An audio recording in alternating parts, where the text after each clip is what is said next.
ഖത്തറിൽ 4 നൂറ്റാണ്ടിലേറെയായി റീറ്റെയിൽ വ്യാപാര രംഗത്ത് സ്വദേശികളുടെയും വിദേശികളുടെയും പ്രശംസ പിടിച്ചുപറ്റിയ Saudia hyper market Rayyan, Qatar shopping complex Markhiya, Qatar big mart Muaither, Dubai centre Salwa road, Qatar shopping complex മൈദർ.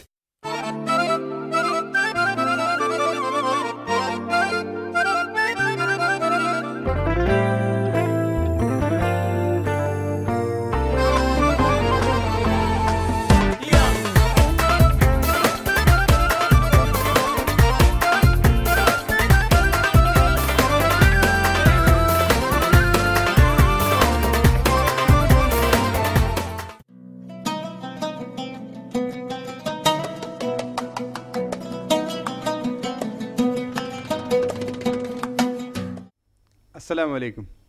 Scholars international school അവതരിപ്പിക്കുന്ന പുണ്യങ്ങളുടെ റംസാനിൽ സമകാലീനം സെഗ്മെൻറ്റിൽ ഇന്ന് നമ്മളോട് സംസാരിക്കുന്നത് പ്രമുഖ അഭിഭാഷകനും എഴുത്തുകാരനുമായ അഡ്വക്കേറ്റ് സമദ് പുലിക്കാടാണ്. ഈയിടെ വളരെ സജീവമായ ചർച്ചാ വിഷയമാണല്ലോ നെറ്റ്വർക്ക് മാർക്കറ്റിംഗ്. ഇതിൻ്റെ നിയമപരവും ധാർമ്മികവുമായ വശങ്ങൾ എന്തൊക്കെയാണ്? ഏകദേശം കഴിഞ്ഞ ഒരു മാസം മുമ്പ് വരെ നമ്മുടെ പത്രമാധ്യമങ്ങളിൽ നെറ്റ്വർക്ക് മാർക്കറ്റിംഗ്, അതുമായി ബന്ധപ്പെട്ട തട്ടിപ്പുകൾ, അറസ്റ്റുകൾ തുടങ്ങിയവ വളരെ സജീവമായ ചർച്ചയായിരുന്നു. ഇപ്പോൾ ഏകദേശം മലയാളി അത്തരമൊരു വിഷയം മറന്നു തുടങ്ങിയിട്ടുണ്ടാകും. ഇനി അത്തരം മറ്റേതെങ്കിലും ഒരു വലയിൽ എപ്പോഴാണ് മലയാളി എത്തിപ്പെടുന്നത് എന്നും പറയാൻ കഴിയില്ല. ഈ വിവാദം കൊടുമ്പിരി കൊള്ളവേ കേരള DGP മാധ്യമപ്രവർത്തകർക്ക് മുമ്പിൽ വെളിപ്പെടുത്തിയത് പ്രകാരം കഴിഞ്ഞ 10 വർഷത്തിനിടയിൽ നെറ്റ്വർക്ക് മാർക്കറ്റിങ്ങിൻ്റെ പേരിൽ ഏകദേശം 1000 കോടി രൂപ സംസ്ഥാനത്തെ ജനങ്ങളിൽ നിന്നും പിരിച്ചെടുക്കപ്പെട്ടിട്ടുണ്ട്. പടിഞ്ഞാറൻ നാടുകളിൽ പിരമിഡ് സംവിധാനം, നമ്മുടെ രാജ്യത്ത് തന്നെ മണി ചെയിൻ തുടങ്ങിയ പേരുകളിലെല്ലാം അറിയപ്പെട്ടിരുന്നത് ഇതേ ബിസിനസ് തന്നെയാണ്. അൽബേനിയ, റുമേനിയ, റഷ്യ തുടങ്ങിയ രാജ്യങ്ങളുടെ സാമ്പത്തിക ഭദ്രത തന്നെ തകർത്ത് കളഞ്ഞത് ഇത്തരം നെറ്റ്വർക്ക് മാർക്കറ്റിംഗ് സംവിധാനമാണെന്ന് സാമ്പത്തിക വിദഗ്ധർ എഴുതിയിട്ടുണ്ട്. സത്യത്തിൽ എന്താണ് ഈ ബിസിനസ്? ഒരു ബിസിനസ് എന്ന് പറയുന്നത് സേവനങ്ങളുടെയോ ഉൽപ്പന്നങ്ങളുടെയോ വിതരണമാണ്. ഈ നെറ്റ്വർക്ക് മാർക്കറ്റിങ്ങിൽ ഇത്തരം സേവനമോ ഉൽപ്പന്നമോ വിതരണം ചെയ്യപ്പെടുന്നതായി നമ്മൾ കാണുന്നില്ല. ഇവിടെ ആളുകളെ ചേർക്കപ്പെടുന്നത് ഒഴിവു സമയം ഉപയോഗിച്ച് നിക്ഷേപമില്ലാതെ പണം സമ്പാദിക്കാം എന്ന പ്രലോഭനത്തിൻ്റെ പേരിലാണ്. സത്യത്തിൽ ഇവിടെ ഏതെങ്കിലും തരത്തിലുള്ള ഉൽപ്പന്നങ്ങൾ വിറ്റഴിക്കുന്നതിലല്ല നെറ്റ്വർക്ക് മാർക്കറ്റിംഗ് ശൃംഖലകൾ കേന്ദ്രീകരിക്കുന്നത്.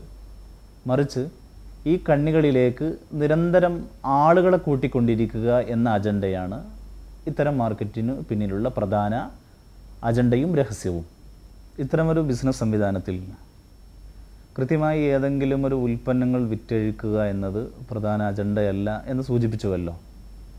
അങ്ങനെ ഉൽപ്പന്നങ്ങൾ വിറ്റഴിക്കുക എന്നതാണ് പ്രധാന ഉദ്ദേശമെങ്കിൽ ഒരു പ്രദേശത്ത് തന്നെ ഒരു വിതരണക്കാരൻ മറ്റൊരു വിതരണക്കാരനെ ചേർക്കുക എന്നത് ബിസിനസ് താൽപ്പര്യങ്ങൾക്ക് വിരുദ്ധമാണ്. അതുപോലെ തന്നെ നൂറുകണക്കിന് ആളുകളെ കണ്ണികളായി ചേർക്കുന്നതിലൂടെ സമൂഹത്തിലെ ഒരു ഗ്രാമപ്രദേശത്തിലെ എല്ലാ ആളുകളും വിതരണക്കാരായി മാറിയാൽ, ഡീലേഴ്സായി മാറിയാൽ ഇതിൻ്റെ ഉപഭോക്താക്കളായി ആര് ബാക്കിയുണ്ടാവും? ഞാൻ പറഞ്ഞു വരുന്നത് സ്വാഭാവികമായും ഇത്തരമൊരു ബിസിനസ്സിൻ്റെ എത്തിക്സ് മാത്രമല്ല, ലോജിക്കും നമ്മുടെ ബുദ്ധിക്ക് നിരക്കാത്തതാണ്. മറ്റ് പ്രധാനപ്പെട്ട ചില സാമൂഹ്യ വശങ്ങൾ, ഉൽപ്പന്നങ്ങൾ ഒരു 10-50 രൂപ വിലയുള്ള ഒരു കോസ്മെറ്റിക് പ്രൊഡക്റ്റ് ഇത്തരം നെറ്റ്വർക്ക് മാർക്കറ്റിംഗ് കമ്പനികളിൽ നിന്ന് വാങ്ങിക്കുന്നതിന് ചിലവ് വരുന്ന തുക 500-600 രൂപയാണ്. ഇതിന് പലപ്പോഴും അവർ കാരണമായി വിശദീകരിക്കുന്നത് 300 രൂപ വിലയുള്ള ഒരു ഷർട്ട് അല്ലെങ്കിൽ ഒരു ട്രൗസർ, അതൊരു ബ്രാൻഡഡ് കമ്പനി ഔട്ട്ലെറ്റിൽ നിന്ന് വാങ്ങിക്കുമ്പോൾ അതിന് 3000 കൊടുക്കേണ്ടി വരുന്നു എന്നതാണ്. ഇവിടെ മറ്റൊരു പ്രധാന അജണ്ട കൂടെ സമൂഹത്തിന് മേൽ അടിച്ചേൽപ്പിക്കാൻ ശ്രമിക്കുന്നത് മൾട്ടിനാഷണൽ കമ്പനികളുടെ ഉൽപ്പന്നങ്ങളുടെ സ്ഥിരം അടിമകളായി നമ്മെ മാറ്റിയെടുക്കുക. സാധാരണഗതിയിൽ നെറ്റ്വർക്ക് മാർക്കറ്റിംഗ് ആളുകൾ പറയുന്നത് ഒരാൾ 2 പേരെ ചേർക്കുന്നു, 2 പേര് 4 പേരെ ചേർക്കുന്നു, 4 പേര് 8 പേരെ ചേർക്കുന്നു എന്നതാണ്. സത്യത്തിൽ ഇത് പ്രായോഗികമല്ല. ഇതുമായി ബന്ധപ്പെട്ട് മനോഹരമായ ഒരു കഥയുണ്ട്. ഒരു രാജാവും അദ്ദേഹത്തിൻ്റെ ഒരു പരിചാരകനും കൂടെ ചതുരംഗം കളിച്ചുകൊണ്ടിരിക്കുക. രാജാവ് പരാജയപ്പെടുത്തപ്പെട്ടു. രാജാവ് സ്വാഭാവികമായും തൻ്റെ പരിചാരകനോട് ചോദിച്ചു, ഞാൻ കളിയിൽ തോറ്റിരിക്കുന്നു, എന്താണ് നിൻ്റെ ആവശ്യം? ഞാൻ എന്താണ് നിനക്ക് പാരിതോഷികം നൽകേണ്ടത്? ഈ പരിചാരകൻ രാജാവിനോട് ആവശ്യപ്പെട്ടു, ചതുരംഗത്തിൽ 64 കള്ളികളാണല്ലോ ഉള്ളത്. ഈ 64 കള്ളികൾ പ്രകാരം ഓരോ ദിവസവും നിങ്ങൾ എനിക്ക് അരി നൽകണം. എങ്ങനെയെന്ന് വെച്ചാൽ ഒരു ദിവസം 1 ചാക്കരി, 2ാമത്തെ ദിവസം 2 ചാക്കരി, 3ാമത്തെ ദിവസം 4 ചാക്കരി, 5ാമത്തെ ദിവസം 8 ചാക്കരി.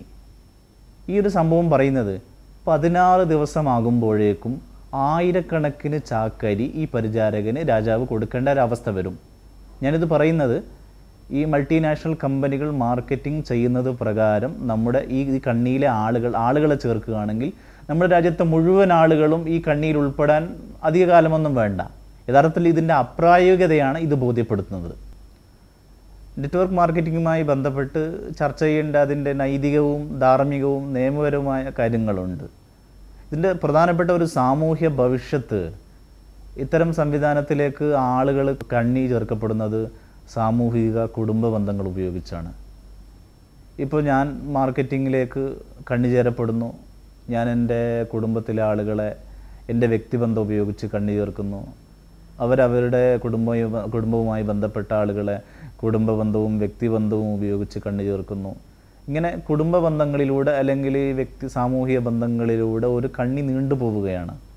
ഇവിടെ കാത്തിരിക്കുന്ന ഒരു ദുരന്തം ഇത്തരം ബിസിനസ്സിൽ ലാഭം ലഭിക്കാതെ വരുമ്പോൾ, നിക്ഷേപിച്ച തുക തിരിച്ചു ലഭിക്കാത്ത അവസ്ഥ വരുമ്പോൾ പ്രശ്നങ്ങളുണ്ടാവും. ബിസിനസ്സിലെ പ്രശ്നങ്ങൾ മാത്രമല്ല, ഇത് കുടുംബ ബന്ധങ്ങളെ ബാധിക്കും, സാമൂഹിക ബന്ധങ്ങളെ ബാധിക്കും. സമൂഹത്തിൽ ശൈഥില്യങ്ങൾ ഉണ്ടാവാൻ, സാമൂഹ്യ ഛിദ്രതയുണ്ടാവാൻ, സുതാര്യമായ അല്ലെങ്കിൽ സുദൃഢമായ കുടുംബ ബന്ധങ്ങൾ തകരാൻ ഇതിടവരും. ഇത്തരം ഉദാഹരണങ്ങൾ ധാരാളം ചൂണ്ടിക്കാണിക്കപ്പെട്ടിട്ടുണ്ട്. ഇതുമായി ബന്ധപ്പെട്ട് പ്രധാനമായും ചർച്ച ചെയ്യപ്പെടുന്ന മറ്റൊരു കാര്യം ഏതാണ്ട് ഒരു ചൂതാട്ടം, ചൂഷണം പോലെയുള്ള ഒരു ബിസിനസ് രീതിയാണ്. ഇസ്ലാമോ മറ്റ് ധാർമ്മിക വ്യവസ്ഥയോ ഇത്തരം ബിസിനസ് സംവിധാനത്തെ പ്രോത്സാഹിപ്പിക്കുന്നില്ല. നമ്മൾ ലോട്ടറി പോലത്തെ ചൂതാട്ടങ്ങളിൽ കാണുന്നത് പോലെ തന്നെ നമ്മൾ നിക്ഷേപിക്കുന്ന തുകക്ക് അനുയോജ്യമായ രീതിയിലുള്ള ഒരു ബെനിഫിറ്റ് അല്ല, ഒരു വിഹിതമല്ല നമുക്ക് ലഭിക്കുന്നത്. സ്വാഭാവികമായും മറ്റ് ആളുകളുടെ പണത്തിൻ്റെ വിഹിതം അവിഹിതമായി നമ്മുടെ സമ്പത്തിലേക്ക് കടന്നു വരുന്നു. ഇത് തികഞ്ഞ ചൂഷണമാണ്, ചൂതാട്ടമാണ്. ഇത്തരം ഒരു ബിസിനസ് രീതിയെ ഇസ്ലാം പ്രോത്സാഹിപ്പിക്കുന്നില്ല, കഠിനമായി നിരുത്സാഹപ്പെടുത്തുന്നുവെന്നാണ് മുസ്ലിം പണ്ഡിതന്മാർ പറയുന്നത്. മറ്റൊന്ന്, നമ്മുടെ പലപ്പോഴും നാട്ടിലെ നിയമവ്യവസ്ഥയുടെ പഴുതുകൾ ഉപയോഗിച്ചാണ് നെറ്റ്വർക്ക് മാർക്കറ്റിംഗുകാർ രക്ഷപ്പെടുന്നത്. ഞാൻ ആദ്യമേ പറഞ്ഞുവല്ലോ, ഇത്തരം കമ്പനികളുടെ പലതിൻ്റെയും രജിസ്ട്രേഷൻ പല സേവനങ്ങൾ, പ്രൊഡക്റ്റുകൾ വിറ്റഴിക്കുക എന്ന പേരിലാണ് അംഗീകാരം നേടിയിരിക്കുന്നത്. പലപ്പോഴും ഇത്തരം ആളുകൾ സേവനങ്ങൾ വിറ്റഴിക്കുക എന്നത് അവർക്കൊരു കവറ് മാത്രമാണ്. ആളുകളെ ചേർക്കുക എന്നതാണ് നെറ്റ്വർക്ക് മാർക്കറ്റിങ്ങിലൂടെ നടന്നുകൊണ്ടിരിക്കുന്നത്. നിയമവിരുദ്ധമാണിത്. ഇന്ത്യയിലെ നിലവിലുള്ള നിയമപ്രകാരം തന്നെ ഇത്തരം ചൂഷണ സംരംഭങ്ങളെ തടയിടാൻ